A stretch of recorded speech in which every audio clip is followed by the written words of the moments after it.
What's up, Trad Nation? This is Breaking Trad.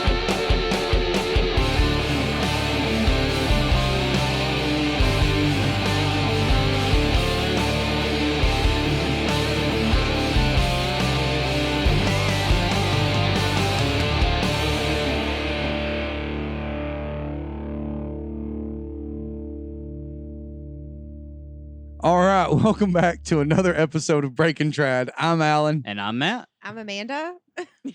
And I'm Brittany. Wow, that threw me off big time. Yeah, we'll get used to it. It's a four quicker count. that way, He meant though. 400 count, not 4. Yeah, it was at first. So usually we do the intro music to key us off, and Matt was like, all of a sudden, right before we started the show, we're going to do a little different 4 count. So it played like 16 times, and I'm like, what are you doing? Well, I just figured it would be more pleasant for the guest, you know, Yeah, not not have to such a listen to long 30 wait. seconds of silence. Yeah, right. Well, then they get to listen to Awkward us silence. have a good time. So how's everybody doing tonight?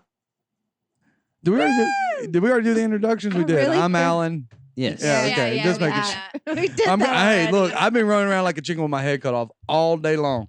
And then we All get in day. here and we get ready to go, all professional, and then everything falls apart. It's I guess it's part of it. I start freaking out because I can't find my cords. I can't find anything. The phone. Everything quit working. Yeah. Yeah. I don't know, but shouldn't it be like later in the week than Tuesday? I actually I agree. Yeah. We were leaving work today, and I was like, it's 2 not Mondays. Tuesday, is it? And April's like, oh my gosh. I don't know about you guys, but I'm starting to have withdrawals.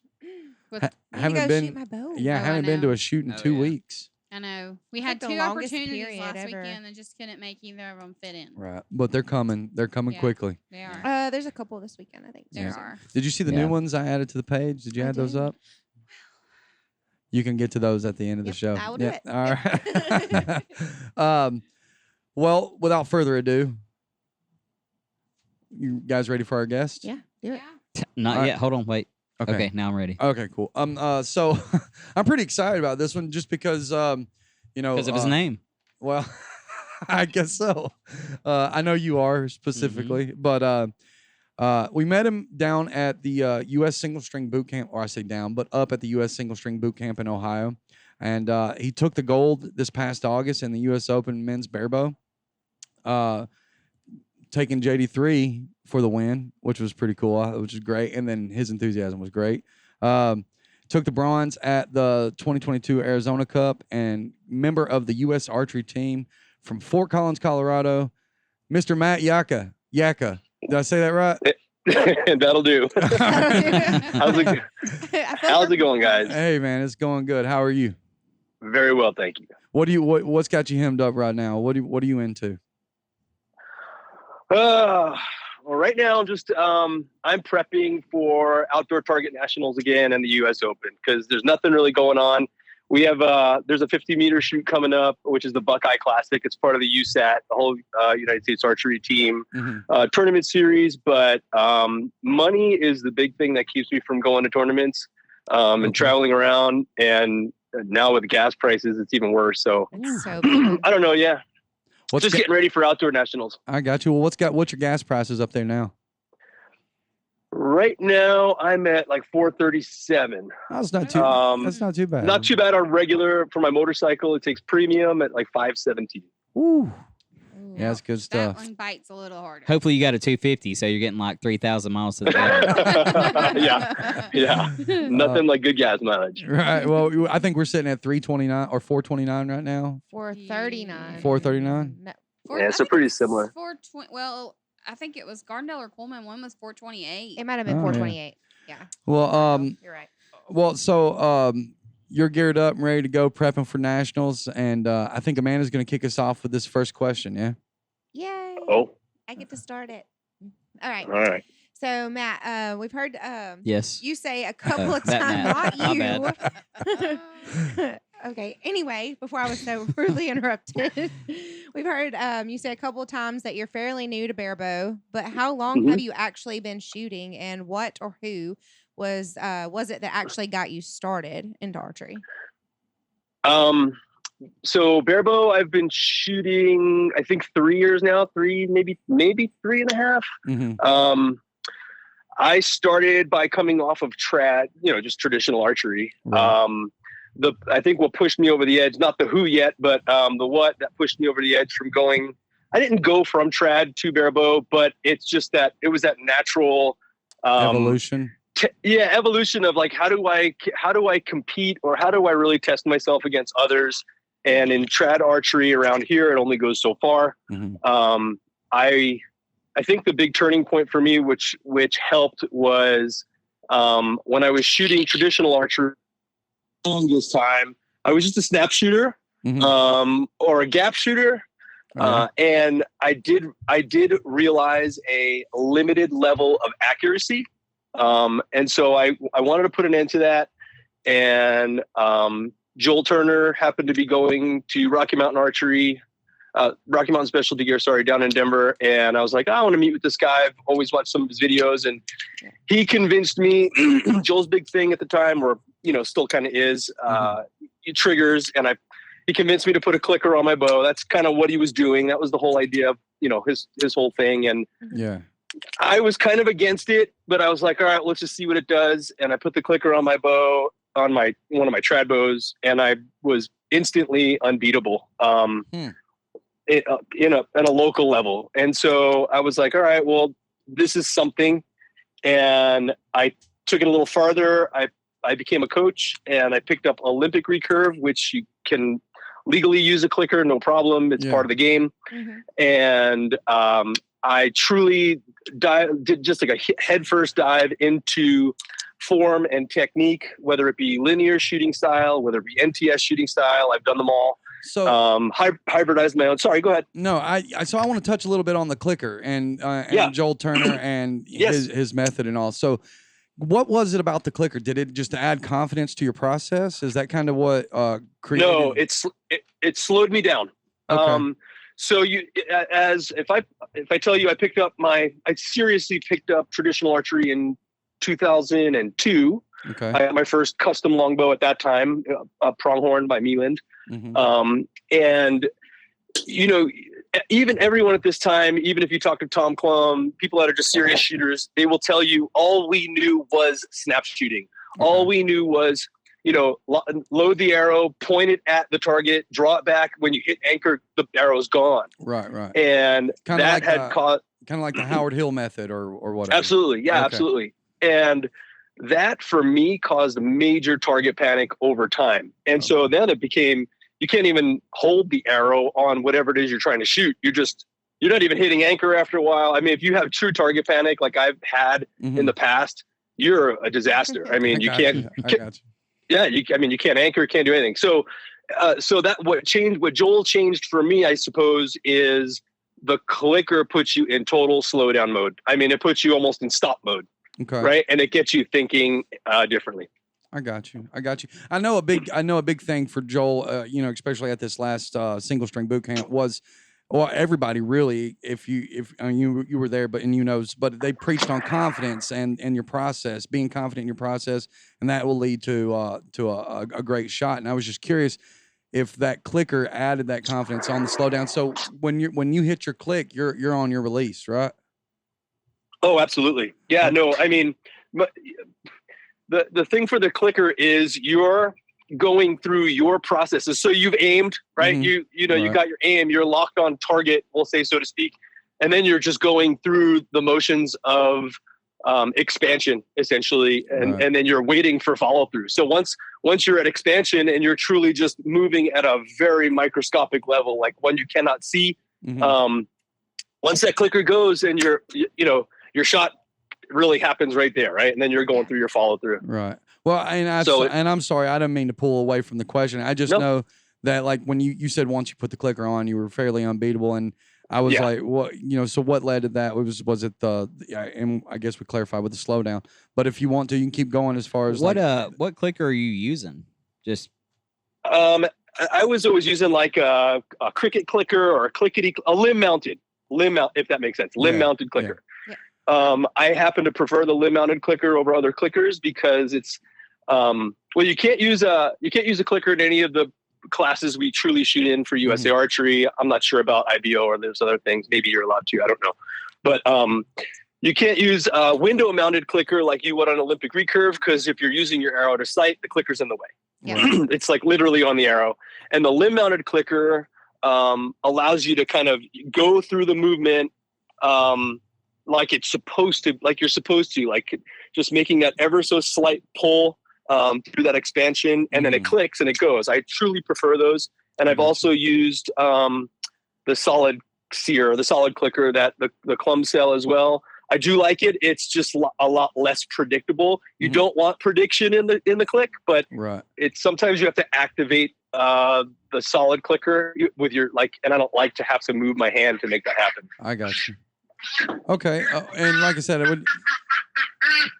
Sorry, we have ducks and the ducks are going crazy. I was like, is that a duck? A mallard landed. Yeah, we have two domestic ducks, and a wild mallard just landed in our yard, and then our ducks go berserk because there's an intruder. I got you. You got guard ducks. So please tell me. We do have guard ducks. So Typical please tell Matt me problems. they're Donald or Daffy. That's what you call them? So we had quackers and cheese, and then That's great. cheese died in September, so we have quackers, and now we have Peony, a little white duck with a big flip on her head. Yeah, that's kind of funny because we had one land on our pond that he was like all over the freaking pond, just zipping back and forth, and I could have swore he had a quack addiction. Well, so one thing you've absolutely done, Matt, is bring up our the ladies, the demographic of the ladies listening to the show just now, and I appreciate that. But no, to go back to the question. So you picked up Olympic recurve. And that's yes. Okay. And then you were talking about how you got started or whatever.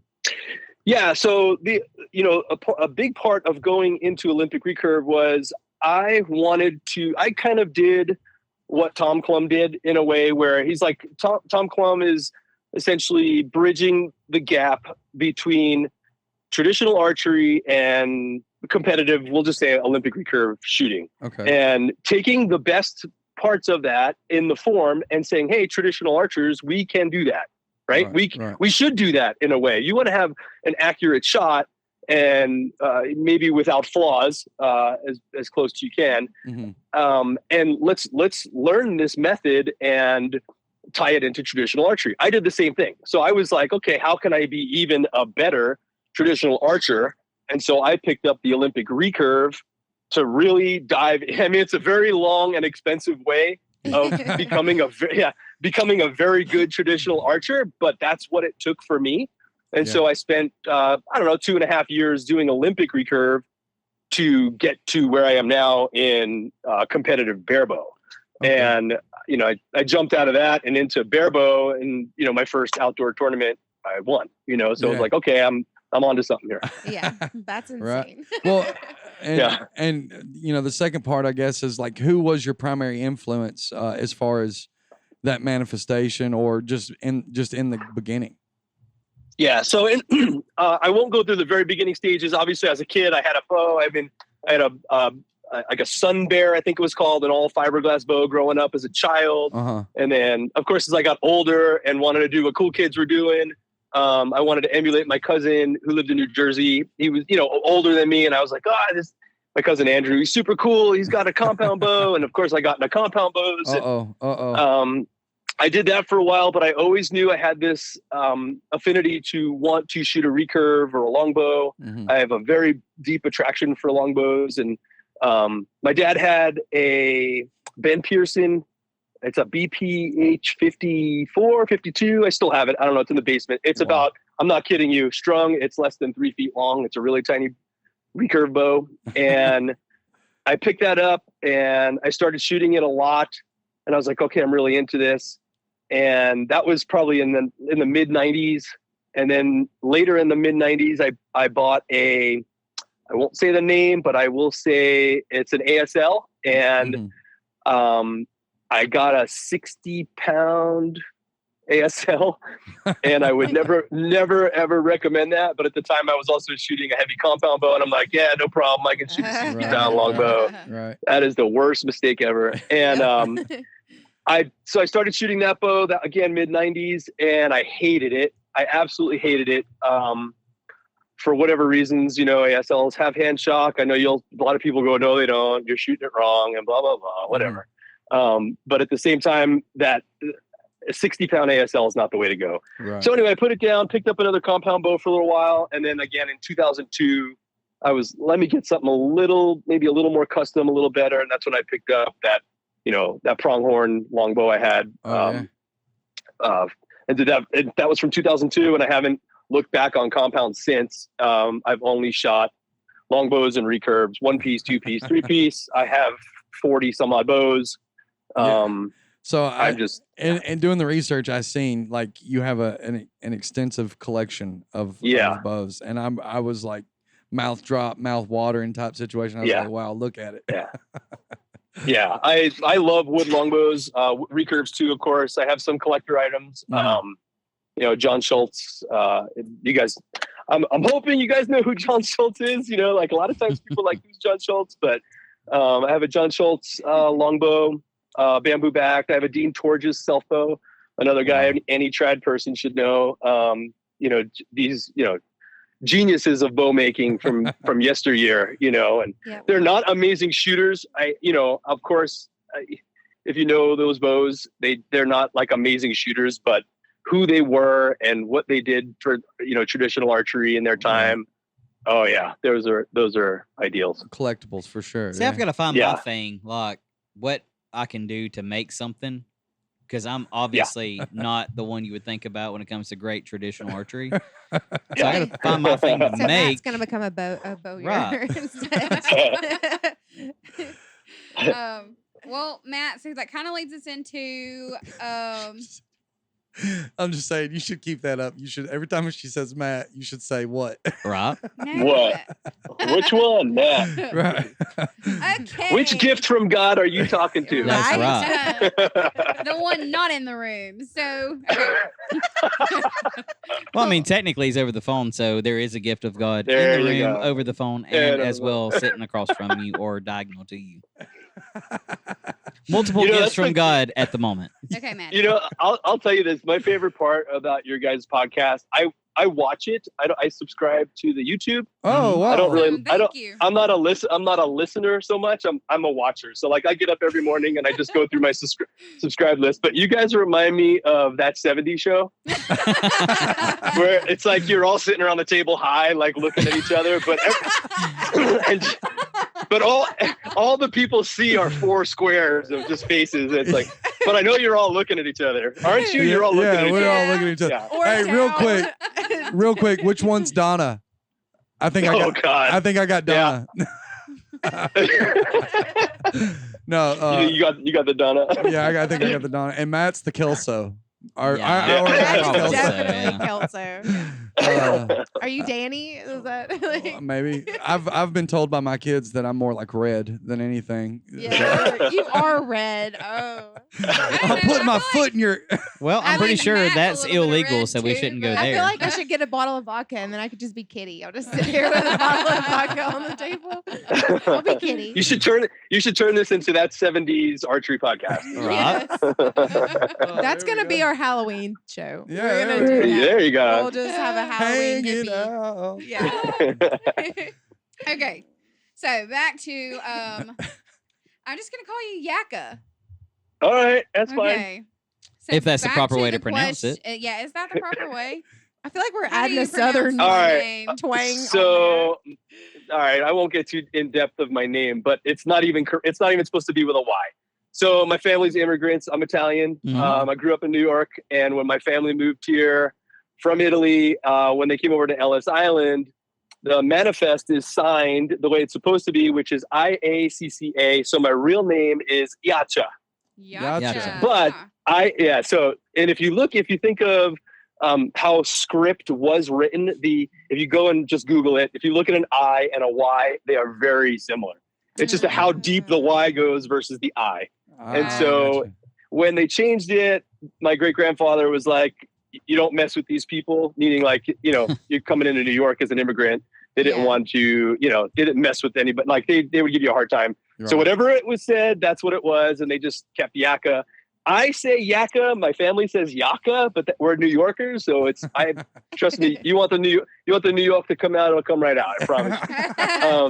Well, we're but gonna I keep say it Yacca. Southern here, and we're gonna go with Yacca. I can see Okay, that that's though, like fine. with the Yes. New York accent being Yacca. I totally Absolutely. get that. Yacca. Yep, Yacca. I won't do the impression just to Yeah, I not was offend waiting for it. I anybody, was but waiting for it. You're like, no, Matt, don't Matt, do it. Matt loves impressions. I'm really good at impressions, so He I is like to do pretty the good at it. impressions. But He is, but sometimes that people might not think they're as funny as you do. Well, if you want, I can do the rest of the interview like a New Yorker for the rest of the time. Yeah, but let's I do might- it. That sounds Let's do great. it. I'm Let's not- do it. Awesome. I might drop a couple F-bombs here and there. Well, you know, it's like it goes with the territory. Okay. Back to business. Okay, Look at Brittany all She's ready to like, go. Let's do it. focus. Okay, she's dealing with a Matt. 2 of them. I can't even with you. I'm about to punch you in your. All right. Face. Okay. Okay, so let's talk about form. Okay. So when you're shooting such long distances, if there is a slight imperfection in your form, it's multiplied tenfold. Compared to say 18 meters and 20 yards, what are some things that you focus on in your form, and would you mind laying out your process? All right. Maybe I'll go through the process first. All Okay. right. Sounds good. So if it's 50 meter, I do focus. I try not to think too much. So I like to make things, as many things as possible, become what I refer to as unconscious competence, meaning I don't stop and say, okay, my left foot goes here, my right foot goes there. Like, you don't want to have to think about every little detail of your shot. I don't Right. think about my feet. I don't think about my grip. I don't think that my fingers are touching the riser. Think basic stuff, right? Mhm. At the same time, at 50 meters, yes, I put my feet in a certain spot. I do look down at them. I will put hand pressure on my grip in a very specific way. I use that lifeline to find the edge of my grip, and I push down into it with some obvious string tension. This is kind of like going through any NTS form or any linear shot sequence. So I'm pushing down on my bow hand. Okay. I got string tension. I pick up my bow to draw, and I roll the cuboid fossa, which is the inside of your elbow. People call it the elbow pit. That's your cuboid fossa. Yes. Right there. Yeah, I was showing her when the rollout, like you were talking about the rollout. Yeah. That's right. And she's in the middle of doing it while you're talking. Yeah. Like she's Right. Okay. You'll Yeah. see. You'll see. So as I push down and I pick my bow up to draw, I roll that over, right? So one of the biggest mistakes people make when they're start shooting trad or longbows or recurve, whatever, is they keep that fossa upward toward the sky, and it needs to be turned. If you're a right-handed person, it needs to be turned to your right, or left-handed, it needs to turn to the left. If you put an arrow in there, that arrow needs to be vertical, right? That is a big part of your bow arm stability. Okay. Is having that correct. Right. And then so I do that. I roll that over. I will draw my bow, and at that time, I will also turn. I'm a right-handed shooter. I will turn my left shoulder into the bow as well, right? So we talk about alignment. It's hard to verbalize alignment. Okay. But you want to obviously get your body into the bow. Okay. And again, it's hard to audibly say that, Well, but yeah, no, I'm following you. Like you want to be in it. You don't want to be collapsed or you don't want to have your chest pulled away from the bow. You want to be vertical. Correct. Upright. Okay. Correct. And then I will draw into full draw and anchor. And my anchor is the corner of my mouth with my index finger. Okay. For bare bow, for trad shooting, it's my middle finger. But for bare bow, it's my index finger in the corner of my mouth. I hook my thumb around my jaw. Mm-hmm. And then from here, and this is one of the most, in my opinion, one of the most important things with shooting long distance, even short distance, Okay. is string blur. And I use string blur more than I aim. So, all right. So forgive my ignorance, okay? And this is the thing: No, go ahead. is I've never personally experienced string blur, and I don't know that if that's I guess it's I guess it's due to the anchor point, like having the string there in front. I shoot 3 under with a high anchor. And so what is exactly string blur for you? So string blur, do you all have a pen handy? Yeah. Yep. Mm-hmm. All right. So take a pen and hold it over your dominant eye. And with both eyes open, you can see through that pen. Okay, yes. Mm-hmm. Now close your non-dominant eye, your left eye, and now you cannot see through the pen. Right. Correct. All right. So when you draw your string to your face, now, okay, I should caveat this. If you're shooting with your middle finger as your anchor, it's not likely you'll see your string blur. If you're shooting your index finger as your anchor, it's much more likely you'll see your string blur. Okay. All right, that's a side note. Okay, Right. so now So you string wouldn't say blur, that because you shoot high anchor. yeah. So if you use your middle finger, it's going to not be in the right spot. Okay. All right. So anyway, so I draw, and then that string blur is I keep obviously shoot with both eyes open, and I can see through my string because it's just like that pen right up against your eye. You can see through it, and then what I do is I see my arrow point on the target, which whether it's indoor, outdoor, 3D doesn't matter, and I move my arrow as close to that string. So if it's in the string, I can't see the arrow. If it's just outside the string, you can see the arrow. Okay. And that is just like, think of a rifle without a scope, like you have a rear sight and a front sight, or a shotgun for that matter. It acts as the rear sight. It makes all the difference in the world. I focus more on that than aiming. Oh, all right. Well, and anyway, so, yeah, go ahead. So from there, then I just rotate my elbow backwards. I have a very relaxed string hand. I have a very loose and long hook. I don't hook very deep. I hook very shallow. Yeah. Okay. And I just, from there, the shot, I let it slide. I try to keep my hand as close to my face as I can. And that's what makes the difference, in accuracy over long distance. I got right? you. I've noticed shooting a trad bow, it's not so critical to have that amazing release at close distance and gross shot, meaning larger scale shot. Right. Well, I want to. Okay, so inside that question, I kind of want to ask another question. All right. So when you went into string blur, you kind of described how I see, as far as like you see through the string and to the arrow. You slightly described how I see my arrow. Like I call it a ghost arrow, and so I'm seeing two arrows with both eyes open, and I'm seeing through that arrow to my point, and I check my gap. Is that similar to that? Yes. So when you're seeing two, I'm not saying you're cross-eyed dominant by any means. We all are, but I think you're more focusing on the point of your arrow. You're looking at the point, is my guess, versus looking at the target. Yeah. Okay.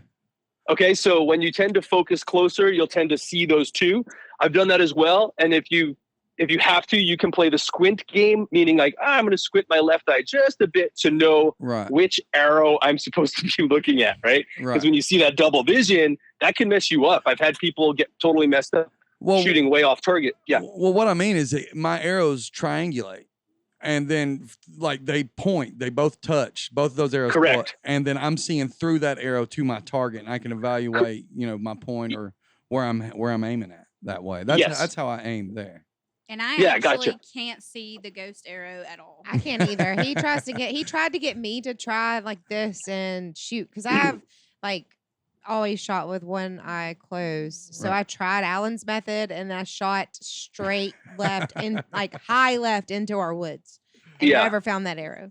No, we didn't. No, you guys are 100% correct. Yeah. So you technically will, not technically, but you will see, your eyes will focus that, meaning you'll see binocular, right? You'll see both of those arrows, or do it with your finger right now. You point a finger at something in the distance, you'll see two. And then one of those is the actual item and the other is the ghost, right? Like in other words, you'll see your correct finger and then the cross-eyed version of the other, which is your ghost finger. I think he's just saying you're cross-eyed. No, I think what Matt's saying that's why we cannot see me or him. Oh my gosh, that's all. I think Yacca is saying that I have the makings to be a solid not field at all archer. what he I think said. that's what he said. Everyone does.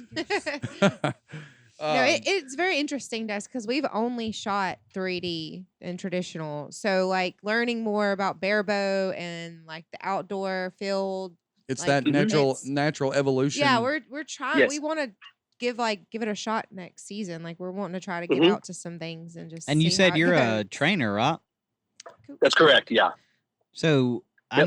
know I have several friends named Matt. So like if we all show up and train under you and we could have like multiple Matts on a podium, would it explode? That's it. Probably would. Think of all those gifts from God. Right. Well, so thanks, Matt. Yeah. You're welcome. But all right, so in the open, you was shooting. It was 50 meters, right? Yes, correct. All right, so what kind of setup did you take in there? And so I mean, for example, like hunting and shooting 3D tournaments, your max is going to be around 30 yards, and so for somebody who's shooting something like that, they kind of want to have their point on at about 20 to 28, between 18 and 22 yards, and then gap shoot they're 25 to 30. But Right. And I don't have like an extremely short arrow or a heavyweight or a lightweight or anything like that. So what kind of arrow, or like how do you tune your arrows, and what kind of tackle are you taking in to shoot something like that? Yeah, good question. So it's essentially this. I have the same exact bows I take for all things. It's just how I tune them. Mhm. So for 50 meter, I shoot Hoyt Exceed. It's it's Hoyt's ILF. Last year I shot medium limbs at 43 pounds. Mhm. Makes a 68-inch bow.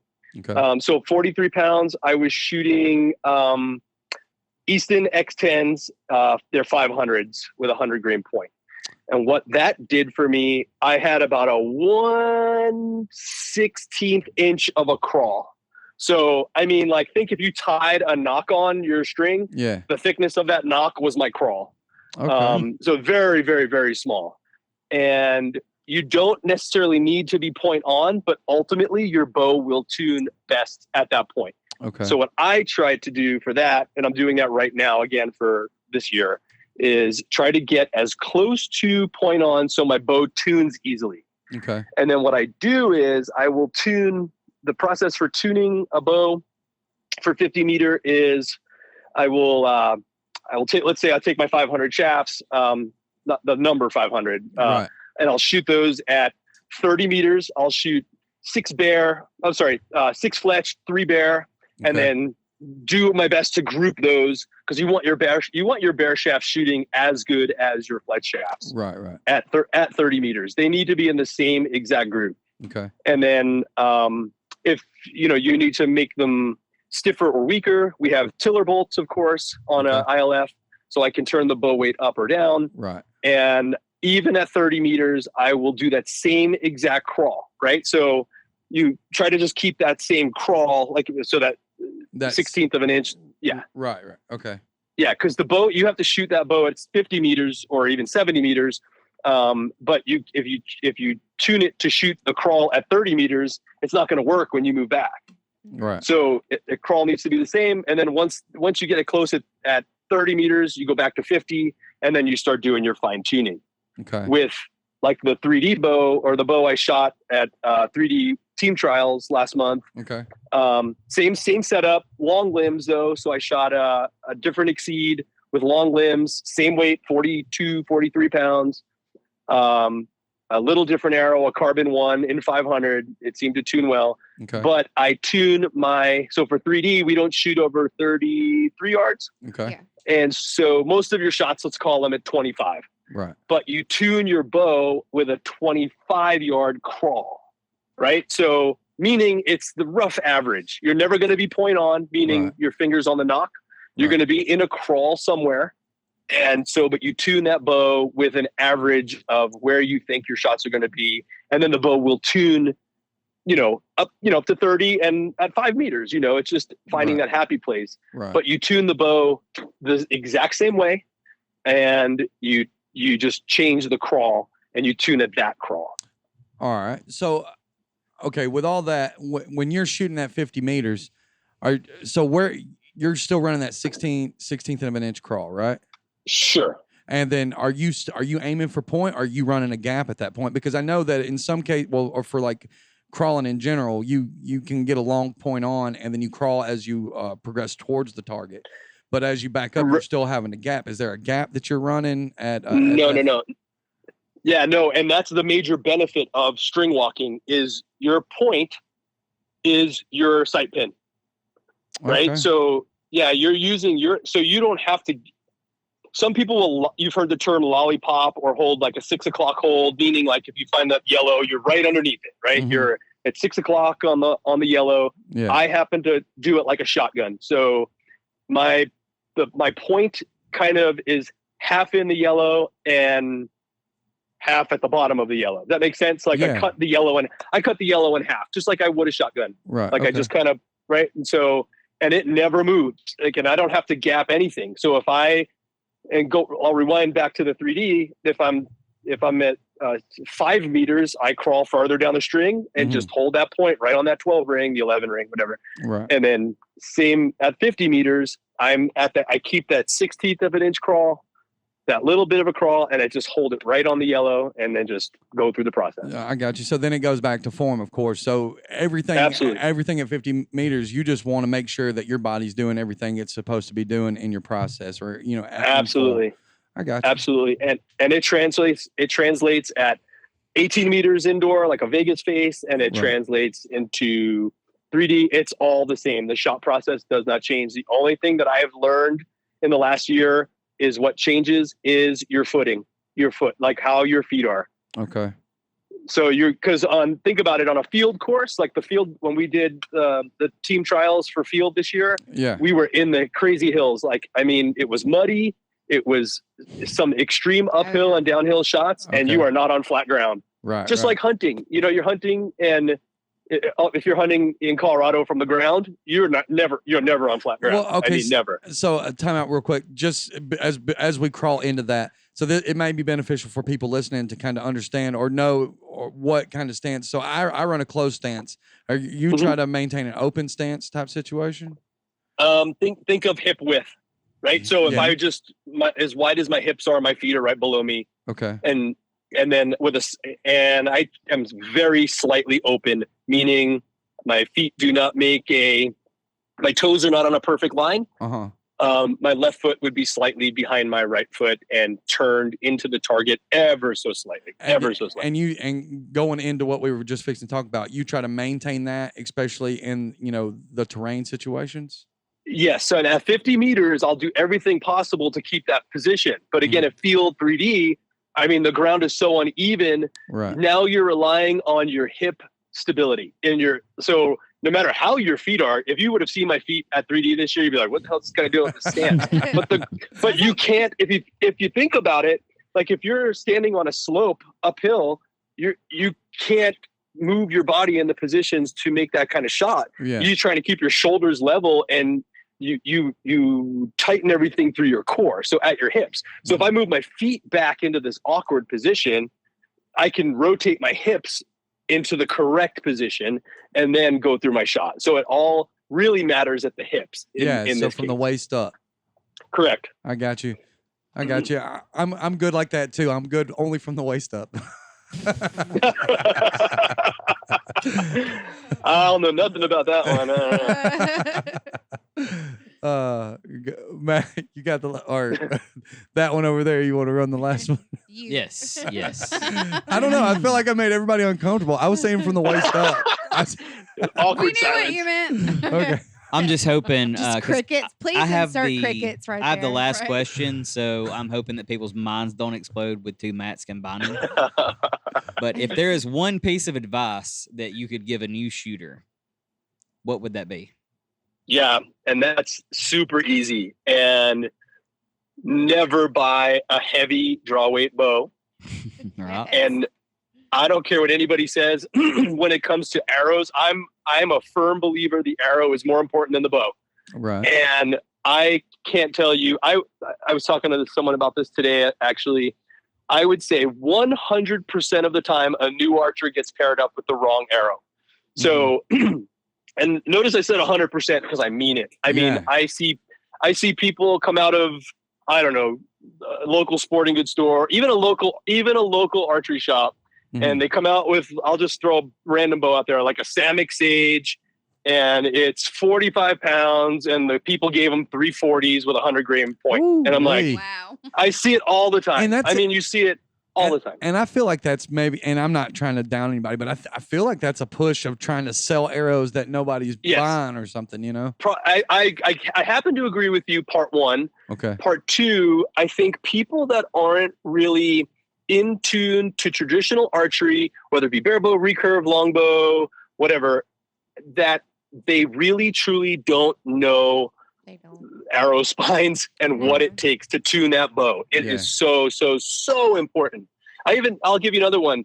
There's a lot of macho BS out there too. Like there's guys that are like, they're shooting a lightweight bow. Maybe they're shooting a 40, let's call it a 40-pound bow. Let's call it anything. A Samick Sage could be any, and it doesn't matter. Okay. And they, in my opinion, need to be shooting an arrow that's a 600 or a 700, or maybe like a 1535, and they're shooting a 75-95, or they're shooting a 340. And when you go, well, they're doing the home improvement power type. Yeah, they're like, oh, well, their whole thing is they would like, that's a girl arrow, or I'm not shooting that arrow. But they don't understand. They truly don't understand, especially in longbows and recurves. That is our method of tuning. Right. Yeah. Like the arrow is how we get a good tune. All we have to work with is your arrow length, and the point weight, essentially. Right. Yeah, sure, you can mess with brace height a little bit, but that is the true method of tuning that bow. So if you start out, I worked with a girl today. She's shooting, of course, a kid's bow. She's like, it's like a 20-pound bow, and the bow shop gave her 700s with a 100-grain point, and she needs like 1200s. You know what I'm saying? Right. And I filmed her arrow in slow motion to explain stiff arrow, weak arrow, and so she could see how this thing is kicking off to the left so hard because it's too stiff, right? And so to answer your question on the long is, number one, never get a heavy bow. And when I say heavy, I mean if you're brand new, if you're over 45, you're way too heavy. Yeah. Right. I would prefer, personally, and I'm now experienced, I'd prefer a bow somewhere between 40 and 45, personally. I'm with you, man. I've always shot, I still only shoot a 30-pound bow for like competition. Oh, yeah. I agree wholeheartedly. When I started, it was 45 pounds, and I was running 90 targets in a weekend, just doing a course. And by the end of it, I was dying. I'm like, I'm getting something else. And I ended up dropping to 35. Oh, yeah. And the bowyers of today, I mean, I don't have to tell you guys this. Bows of yesteryear and bows of today, their performances are completely different. Right. I mean, these bows that guys are making today are true performers. You can get a bow that's 35 pounds, and it shoots damn well, like amazing. Right. There's no flutter in the limbs. I mean, they just hit hard. They're sharp. But yeah, bows from the 60s, 70s, even 80s, 90s, whatever, they've changed a ton. Yeah. And they are very efficient, shooting those 75-pound. Oh yeah. Man. And that's what everybody did in those times. Yeah. Oh yeah. It's like, oh yeah, you got to shoot over 50, and now I'm like, I have like 2-3 bows over 50 pounds. I think I have one at 50, and it was by mistake. Yeah, when we first got into shooting, my son won a Bear Montana. So this is the night. Let me just clarify. There was a lot of naivety with this, and she's fixing telling me hard. I was naive. A lot. Yeah, he had just gotten into it. And so my son at the time was like 3 or 4. I want him to have it when he grew up. All right. Bear Montana longbow. Alan had it set at 50 pounds. Yeah. And you just have to see my son Asher. He's the size of a bow. He's the size, same width as that Bear Montana. Like he's the very skinny little dude. So like I said, I'm like, Alan, he will never be able to shoot this bow. Yeah, like I said, I was naive. I had no idea. But it's his because they put his name on it and everything. So I'm like, well, I mean, it'll be on his wall for the rest of his life. Amanda said 30 pounds. So what size arrow would you say that would be best to start with? At a 30 pound? Yeah. Getting full draw, mind you. Like she's getting every bit of 28. Yeah. Every bit of 28 and 30-pound draw? Yeah. I don't know. You'd be in you could either do, well, I would personally go with wood. because you have a lot more range in arrow spine with wood than you do with carbon. Yeah. It's hard to. So my personal favorite arrow is aluminum. Okay. So if I had an option to shoot any type of arrow, it'd be aluminum. I've spine tested arrows like you have no idea. I'm a fancy spine tester, and I can test these things, and the consistency of aluminum is unmatched, and the spine consistencies of aluminum is unmatched. That's really what I was getting at. Yes, they can bend, sure, but you can find a massive range of arrows in aluminum, whereas carbon, I think Gold Tip makes that Entrada, which goes up to like 700. I think they may have. That's what we're running. Knockoff. Well, they're Warriors. We shoot Entradas too, but we mostly shoot the Warriors. Yeah. Mm-hmm. If you in a 30-pound bow, you could get away with probably 700 if you really load the point up. Mm-hmm. You got to watch the arrow though. It's like we're just ballparking it, just like the damn arrow charts, which are but they're garbage. You know, they're not viable. Well, they're just they're guidelines.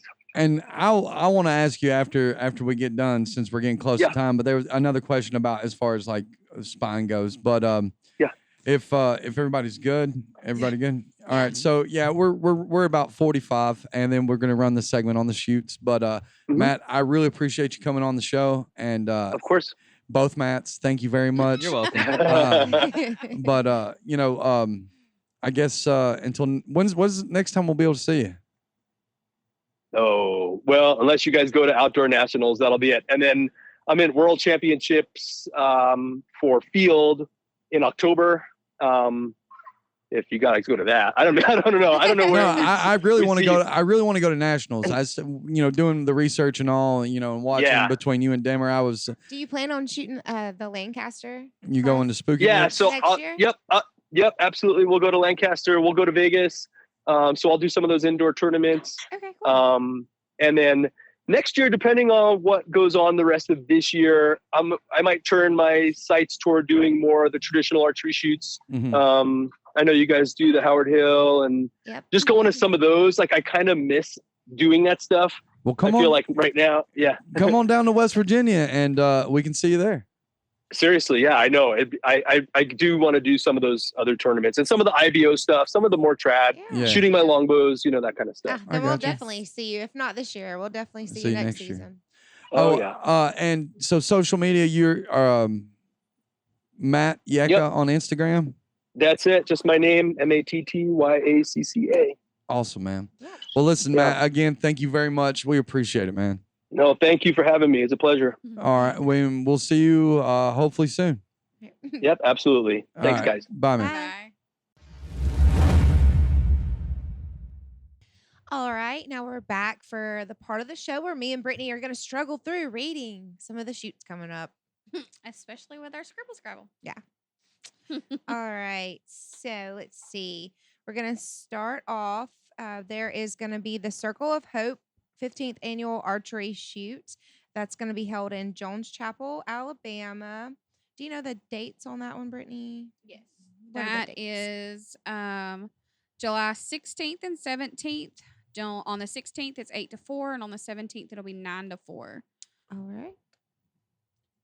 Next.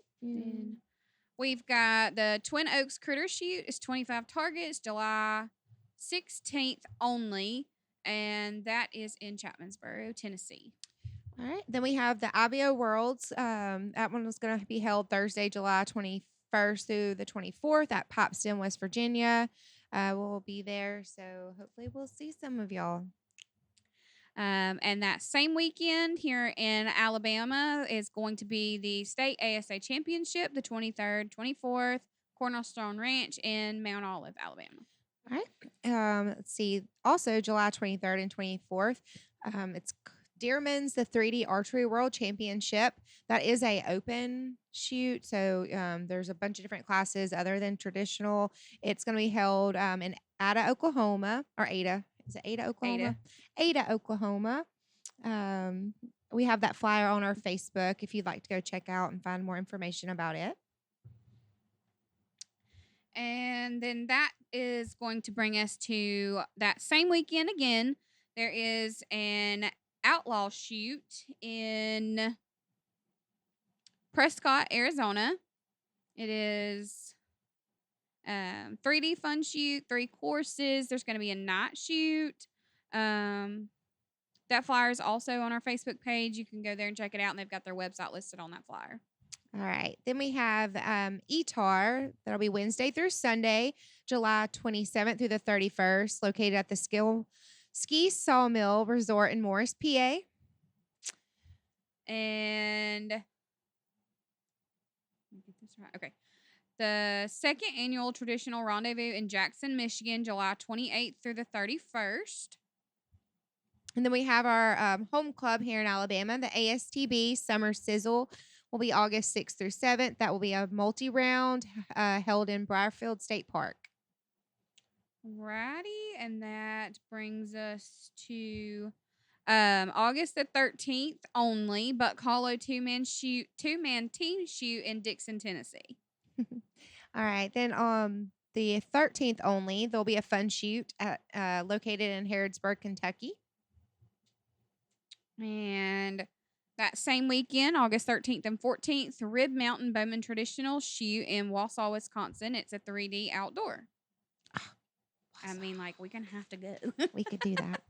All right. Then August 19th through the 21st will be the second annual Panhandle 50 located at Klondike Archery Park in Pensacola, Florida. That one's a lot of fun. They have a really neat course set up for that one. So y'all go check them out. And then lastly for this episode, we've got Saturday, August the 20th. Twin Oaks is going to have an open shoot there in Chapmansboro, Tennessee. All right. I think that wraps it up, right? I think Yay. so. Oh, good look.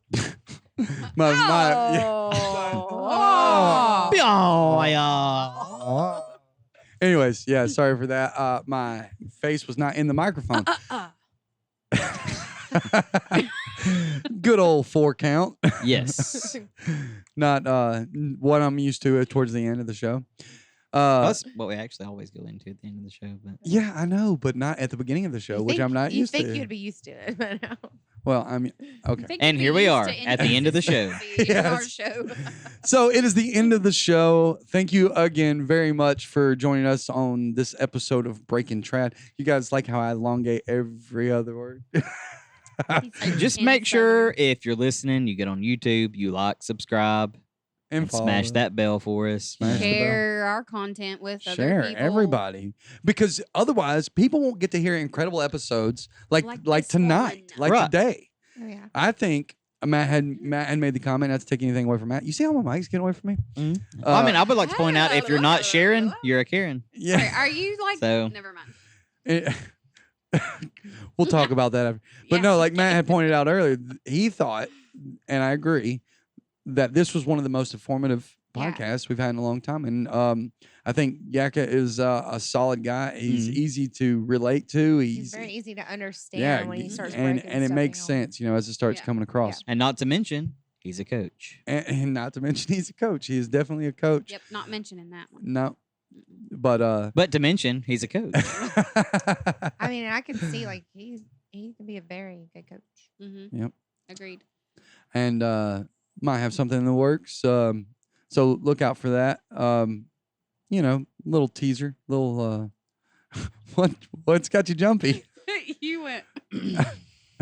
I'm laughing at the table. It's like You seem very concerned about the table. I look over at you and you're just like, the table is moving so much. As long as that tripod don't move, we're good. yeah, that's why there's a big hole in the middle. You good? Yeah. All Is right. that a teaser? Above the waist, everything for the waist stuff. I don't know why that. I was threw talking about a everybody off. tripod.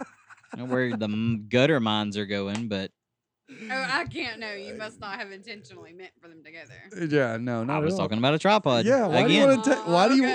Okay. Everybody blame Brittany. There's a hole in the Whatever. center of a table, Brittany, and the tripod Is goes running up through through it. the hole, And it free if the table floats. moves, it's fine. But if the tripod stays still, nobody sees earthquakes. That's right. I can see the So- earthquake though. I'm like, y'all. I'm gonna end the show like Amanda. All right, Matt, roll that outro. Guys, we're glad you could join us for this week's episode of Breaking Trad. We hope you had as much fun as we did. You can catch the show on Apple Podcasts, Google Podcasts, iHeartRadio, TuneIn, Spotify, and wherever you get your podcasts. You can contact us at breakingtradpodcast@gmail.com or on Facebook at breakingtradal and on Instagram at breaking_trad. And don't forget to check out our YouTube channel. Remember to subscribe and follow us. That way you'll get notifications every time we drop a new episode. Join us next week, and remember, Make every shot count.